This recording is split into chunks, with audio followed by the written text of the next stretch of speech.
नमस्कार, मैं दृष्टि उपाध्याय। नेपाल में 24 घंटे के अंदर प्रदर्शनकारियों ने सरकार को पलटकर रख दिया। फेसबुक, इंस्टाग्राम समेत 26 सोशल मीडिया प्लेटफॉर्म के बैन को लेकर ऐसी हिंसा भड़की कि जिसके बारे में किसी ने सोचा भी नहीं होगा। नेपाल में प्रदर्शनकारियों ने जिस तरह से बवाल मचाया, उसकी कई खौफनाक तस्वीरें सामने आई। इस पूरे घटनाक्रम की स्टोरी एक छोटी सी रिपोर्ट के जरिए आपको बताऊंगा कि नेपाल में क्या क्या हुआ। आपको बताऊंगा कि कुछ ही घंटों में नेपाल में कैसे तख्ता पलट हो गया और इस पूरे आंदोलन के पीछे किस मास्टरमाइंड का हाथ रहा है कि भारत विरोधी केपी ओली को इस्तीफा देकर भागना पड़ा।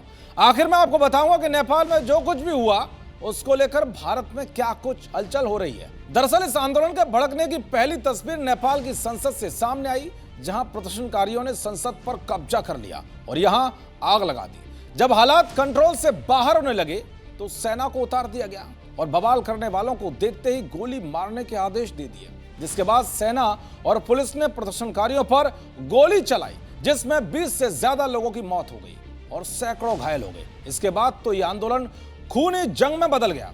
प्रदर्शनकारियों ने चुन चुनकर नेताओं और मंत्रियों को निशाना बनाना शुरू कर दिया, जिसके चलते नेपाल के 10 से ज्यादा मंत्रियों ने इस्तीफा दे दिया और घर छोड़कर जान बचाने के लिए भागने लगे। हालात इतने बेकाबू हो गए कि प्रदर्शनकारियों ने पीएम पद से इस्तीफा देने वाले केपी ओली, नेपाल के गृह मंत्री, डिप्टी पीएम और राष्ट्रपति समेत नेपाल के मंत्रियों के घरों को फूंक डाला। यही नहीं बल्कि सुप्रीम कोर्ट के बाहर भी आगजनी की गई, यानी कि प्रदर्शनकारियों को जो भी सरकारी महकमे का व्यक्ति मिलता गया उनके घरों को फूंक दिया और उन्हें वहां से दौड़ा दिया। हिंसा और प्रदर्शन के बीच काठमांडू एयरपोर्ट को बंद करना पड़ा।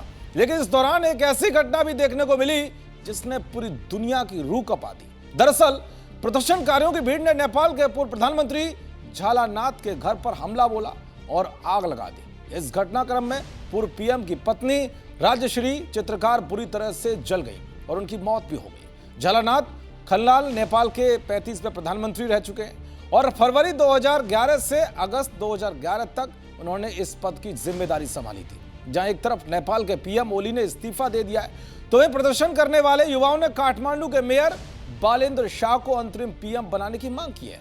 बालेंद्र शाह अभी काठमांडू के मेयर हैं, एक फेमस रैपर है जिनका जेंजी पर काफी इन्फ्लुएंस भी है। इतना ही नहीं, उन्हीं को जेंजी आंदोलन का मास्टरमाइंड कहा जा रहा है। बालेंद्र ने 2022 में मेयर पद का चुनाव जीता था। अभी काठमांडू सिटी के 15वें मेयर हैं। 2023 में टाइम मैगजीन के टॉप 100 लिस्ट में शामिल थे।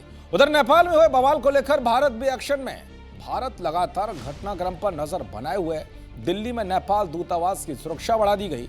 नेपाल में हिंसा और अशांति को देखते हुए भारतीय विदेश मंत्रालय ने भारतीय नागरिकों के लिए एडवाइजरी जारी की है। इसके तहत भारत सरकार ने अपने नागरिकों को सलाह दी है कि नेपाल में जारी हिंसक प्रदर्शन को देखते हुए फिलहाल वहां की यात्रा करने से बचें। नेपाल से जिले की सीमाओं को अलर्ट कर दिया गया है। कुल मिलाकर भारत भी हर मोर्चे पर पैनी नजर बनाए हुए। अब देखना यह होगा कि आने वाले दिनों में नेपाल की कमान किसे सौंपी जाती है। देखते रहिए जी न्यूज़। नमस्कार।